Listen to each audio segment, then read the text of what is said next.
Saudi আরবের পুরনো সংসদ ভবন দেখতে কেমন এবং কার সাথে কোথায় গেলাম সবকিছু দেখতে পারবেন এই ব্লগে।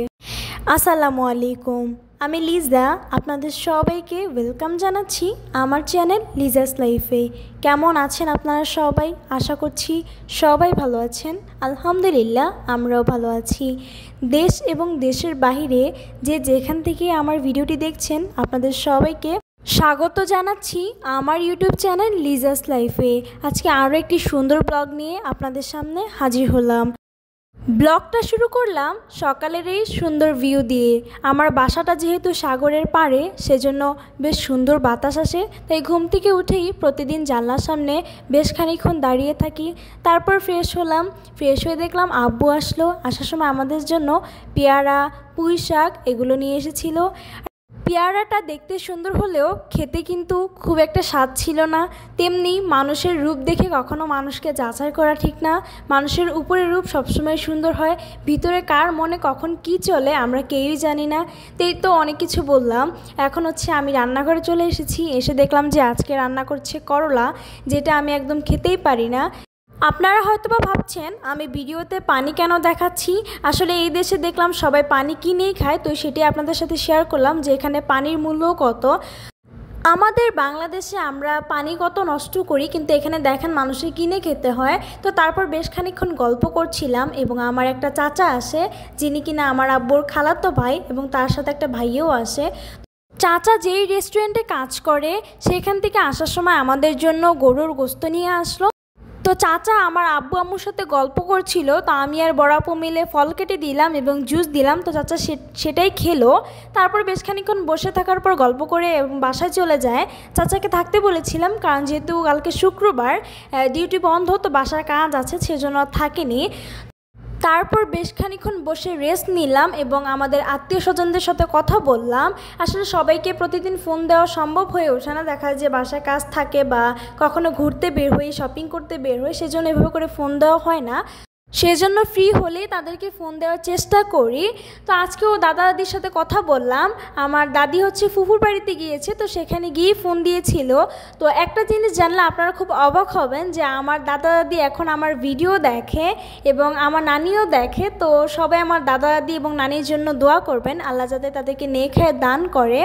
তো আমার নানা নেই, আমার নানা মারা গেছে গত বছর। তো সবাই আমার নানার জন্য দোয়া করবেন, আল্লাহ যেন আমার নানাকে বেহেশত নসিব করে। তো দাদির বাড়ি নানির বাড়ি তখনই সুন্দর যখন পর্যন্ত আপনার দাদা দাদি এবং নানা নানি বেঁচে থাকবে। তো এই তো অনেক কিছু বলে ফেললাম। এখন আমরা সরাসরি আঙ্কেলের সাথে ভাবমক্কায় চলে এসেছি।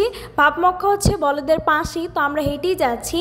তো যেতে যেতে আপনাদেরকে একটা কথা মনে করিয়ে দিই, যারা আমার চ্যানেলে নতুন তারা অবশ্যই আমার চ্যানেলটিকে সাবস্ক্রাইব করে আমার পাশেই থাকবেন এবং ভিডিওর কোনো অংশ ভালো লাগলে অবশ্যই একটি লাইক দিয়ে দিবেন।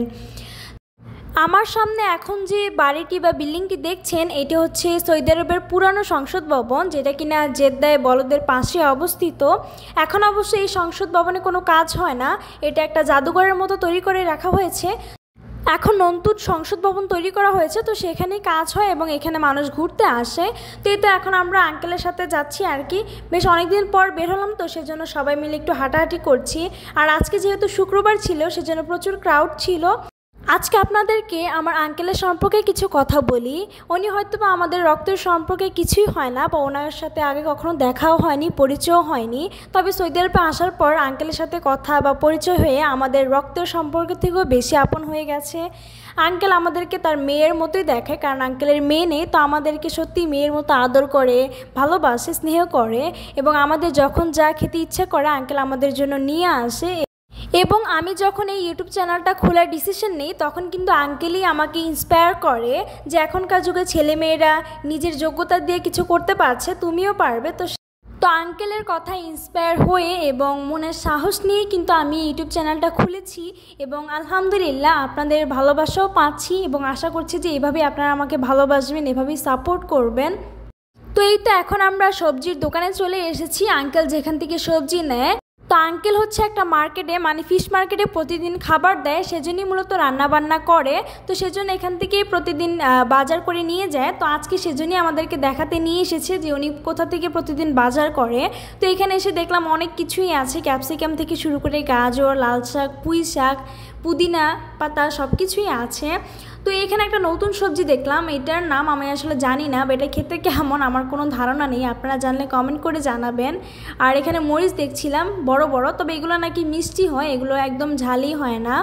এই দোকানটা যে আঙ্কেলের, সে আঙ্কেলও কিন্তু একজন বাঙালি। তো আমাদেরকে দেখার পর আমার ছোট বোনকে অনেকগুলো জুস কিনে দেয়। তা আমরা আঙ্কেলের দোকানে বেশ অনেকক্ষণ ধরে বসে থাকি, কারণ বাইরে প্রচণ্ড গরম ছিল এবং অনেকক্ষণ হাঁটাহাঁটি করেছি। তো বাজার করার আগে আমরা একটা রেস্টুরেন্টে যাই, আমরা সেখান থেকে গিয়ে ঠান্ডা দই খেয়ে আর কি, যেটা কিনা সৌদি আরবের দই, খেতে অনেকটা বাংলাদেশি পুডিংয়ের মতো লাগছিল। মানে উপরের যে ক্যারামেলটা দেয় বাংলাদেশে, সেই ক্যারামেলটা ছিল না, মানে ভিতরে সাদা যে অংশটুকু থাকে ওইটুকুর মতোই লাগছিল। আমার কাছে বেশ ভালোই লেগেছে এবং আমার ছোটো বোনও কিন্তু বেশ মজা করে খেয়েছে। তো এই তো এখন আমরা বাসায় চলে যাব। এখন আমরা ট্যাক্সি নিয়ে নিয়েছি, এখন ট্যাক্সিতে করে বাসায় চলে যাব। আর ভাব মক্কা বা বলদ আমাদের বাসা থেকে 10 মিনিট লাগে যেতে, যদিও হেঁটে যাওয়া যায়, কিন্তু আমরা যেহেতু অনেকক্ষণ ঘোরাঘুরি করেছি সেজন্য আমাদের শরীরে এনার্জি নেই, আর আমার ছোটো বোনকে নিয়ে হাঁটাও যায় না, সেজন্য এখন আমরা গাড়িতে করে বাসায় চলে যাচ্ছি। তো আজকের ভিডিওটা ছিল এই পর্যন্তই। আপনারা সবাই ভালো থাকবেন এবং সুস্থ থাকবেন। আল্লাহ হাফেজ, আসসালামু আলাইকুম।